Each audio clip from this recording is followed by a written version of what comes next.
Depuis une dizaine d'années, au Québec, la viticulture est en effervescence. On a vu de plus en plus de jeunes vignerons planter leurs vignes, se lancer en affaires. Beaucoup dans les cantons de l'Est, en Montérégie, c'est-à-dire dans le sud de Montréal. Mais aujourd'hui, je suis à plus de 120 km au nord-ouest de Montréal, au mont Vezeau. On va aller découvrir les vins de Monsieur Foucault et de Madame Bouliane. Jean-Pierre Foucault, merci de m'accueillir chez vous. Bienvenue. On est quand même assez éloigné de Montréal. Oui, on est environ à 120 km au nord, du nord-ouest de Montréal. Et c'est ça la particularité, c'est que vous êtes basé au nord, effectivement, de Montréal. Et on pourrait penser que dans cette région, planter de la vigne, c'est plus qu'un sacerdoce, c'est un petit peu une folie. Oui. Ça demande beaucoup de foi pour s'implanter de la vigne. D'ailleurs, la première année, j'ai mis de la vigne en 2003. J'ai acheté de la terre en 2002. Et puis, bien des gens, sans dire qu'ils me décourageaient, ils trouvaient le projet un peu risqué. Vous avez combien en surface plantée? On a ça 8 représente acres. combien? 8 acres. Ouais. Quand j'ai commencé, le front de la Croce, moi, je pense que c'est certain que ça demande une saison quand même assez importante en degrés jour, la chaleur, l'ensoleillement. Et puis, les 2 dernières saisons qu'on a obtenues, il était quand même assez médiocre. On a eu beaucoup de pluie, très peu de soleil.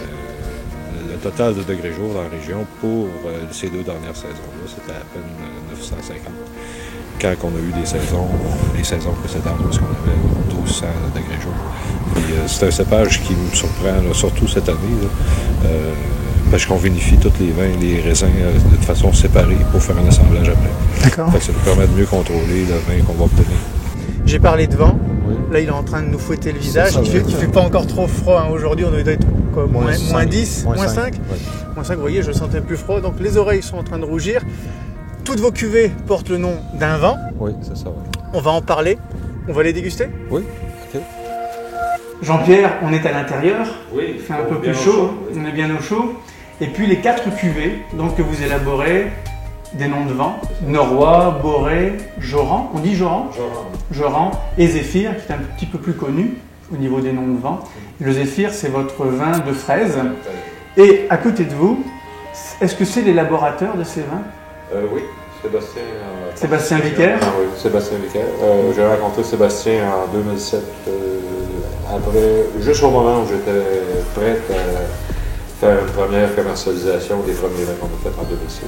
Mon idée première, c'était de sortir 4 vins des cépages que j'avais ici, cépages uniques. Sébastien, vous êtes consultant œnologue, oui. À peu près dans toutes les grandes zones d'ailleurs de viticulture au Québec. Est-ce que c'est une zone ici, je l'ai dit tout à l'heure, on est à 120 km au nord-ouest de Montréal, est-ce que c'est plus difficile d'élaborer du vin ici plutôt que dans les cantons de l'Est? Je dirais oui, dans un sens, on est très haut. Donc on a un climat qui est beaucoup plus froid, donc le printemps arrive bien plus tard et l'automne arrive bien plus tôt ici. Mais on arrive quand même à vendanger beaucoup plus tard. Même si on a un gel ou 2 avant les vendanges, j'ai aucun problème pour ça. Puis on arrive à sortir vraiment tout le potentiel qu'il y a dans le champ. La seule chose qui est ici pour développer ces cépages-là, c'est des systèmes d'arrosage pour le printemps. Donc systèmes d'arrosage qui vont empêcher que le cépage, le bourgeon gèle dans les risques printaniers. Au Québec, ici, moi, je suis de connaissance le seul, même au Canada, à utiliser ce système-là. C'était un peu être pionnier, là, à prendre un risque de dire, OK, c'est un système qui, plutôt que d'arroser en rotation, il va arroser en ligne droite. Fait que chaque gicleur, ça demande beaucoup plus de gicleurs, mais chaque gicleur, le débit d'eau est beaucoup moindre. On économise facilement entre un tiers et pas le quart, là, mais on économise beaucoup d'eau. Sébastien Vicaire, Jean-Pierre Foucault, on est dans la cuverie du mont Vezeau. C'est petit, hein? C'est pas gros. C'est pas gros, hein? C'est pas les grands chais qu'on connaît, rutilant de Bordeaux ou de Toscane. Est-ce qu'on est devant toute la production du mont Vezeau? Non. Une partie de la production, en fait, une partie de la production rouge 2009. L'assemblage a été fait il y a à peu près un mois, 3 semaines. Et puis, on a mis en barrique après assemblage. Une partie de la production, à peu près la moitié, même à peine la moitié. Qu'est-ce qu'on va déguster? Là, on va déguster le 2009, donc le Norrois. Donc, la nouvelle cuvée qui est déjà... Le Norrois, donc le vin qui fera la cuvée Norrois 2009, 2009. qui sera mis en bouteille dans un an. Exactement, en juin 2011. D'accord. Donc ici, on n'est pas pressé. 1 an et demi alors. Ouais. Il faut le dire parce que généralement on reproche beaucoup aux viticulteurs québécois d'embouteiller trop rapidement. Trop rapidement. Si on veut enlever les préjugés sur nos vins rouges, il va falloir qu'on soit patient et qu'on les fasse vieillir le temps que ça doit vieillir.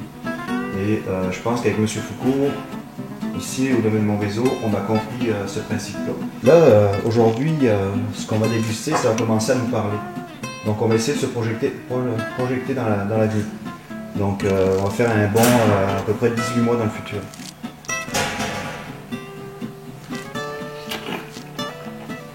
C'est très froid. Hein. On le sent là, on est quoi? Ouais, 7-8 degrés.